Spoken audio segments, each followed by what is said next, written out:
Hello বন্ধুরা, কেমন আছো তোমরা সবাই? আশা করি ভালো আছো। আমি তোমাদের জন্য আজকে নতুন একটা ভিডিও নিয়ে চলে এসেছি।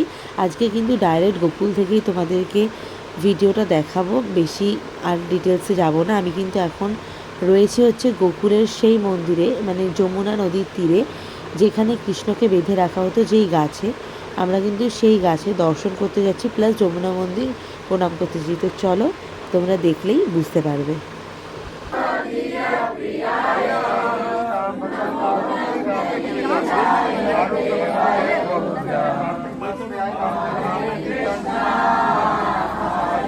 কৃষ্ণ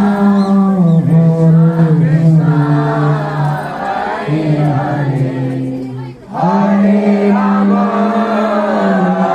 রাম রাম রাম হরে হরে হরে কৃষ্ণ কৃষ্ণ হরে কৃষ্ণ।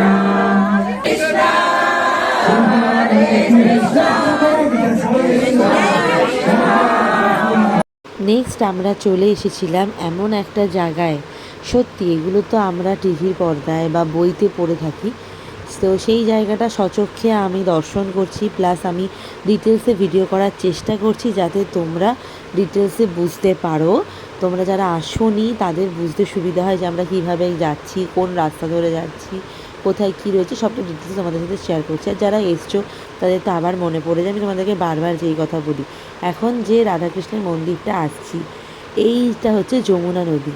এই যমুনা নদীর তীরে এই মন্দিরটা গড়ে উঠেছে রাধাকৃষ্ণের। এইখানের বিশেষত্বটা হচ্ছে যে এই জায়গায় আমাদের গোপাল তো নুনি চুরি করে খেত। তো গোপাল মাটি খেয়েছিল একবার। তো মা সেইটা পরিষ্কার করার জন্য ওর মুখটা হা করতে বলে, যে মুখটা হা করো, তোমার মুখটা পরিষ্কার করে দেবো, যেহেতু মাটি খেয়েছে। যখন কৃষ্ণ হা করে তখন এই জায়গায় মা দেখেছিলেন, মানে যশোদা মা দেখেছিলেন তার মুখের মধ্যে পুরো ভাণ্ডারকে। এই সেই জায়গা, এই সেই মন্দির, সেখানেই মন্দির স্থাপন হয়েছে।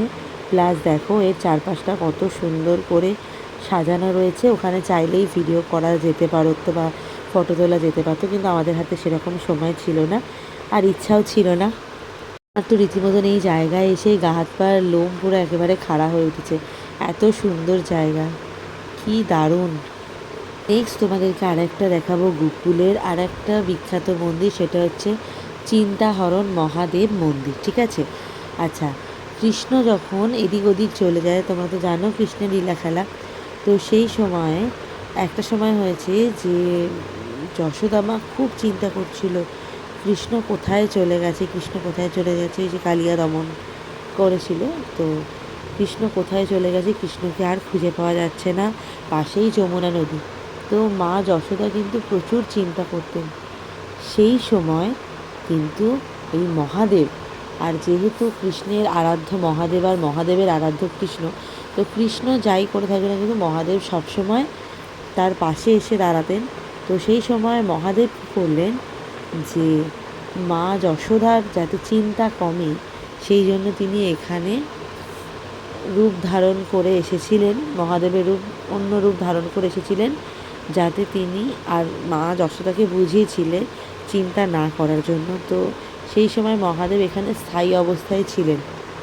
তারপর থেকে তিনি, এই মন্দিরটার নাম হয় চিন্তাহরণ মহাদেব মন্দির। চিন্তাহরণ মহাদেব মানে হচ্ছে যে চিন্তা হরণ করা, মানে মা যশোদার যে চিন্তা, সেই চিন্তাগুলো এই মহাদেব তার নিজের কন্ট্রোলে রাখতেন, যাতে তিনি কৃষ্ণকে নিয়ে চিন্তা না করেন। এই হচ্ছে এই মন্দিরের বৈশিষ্ট্য।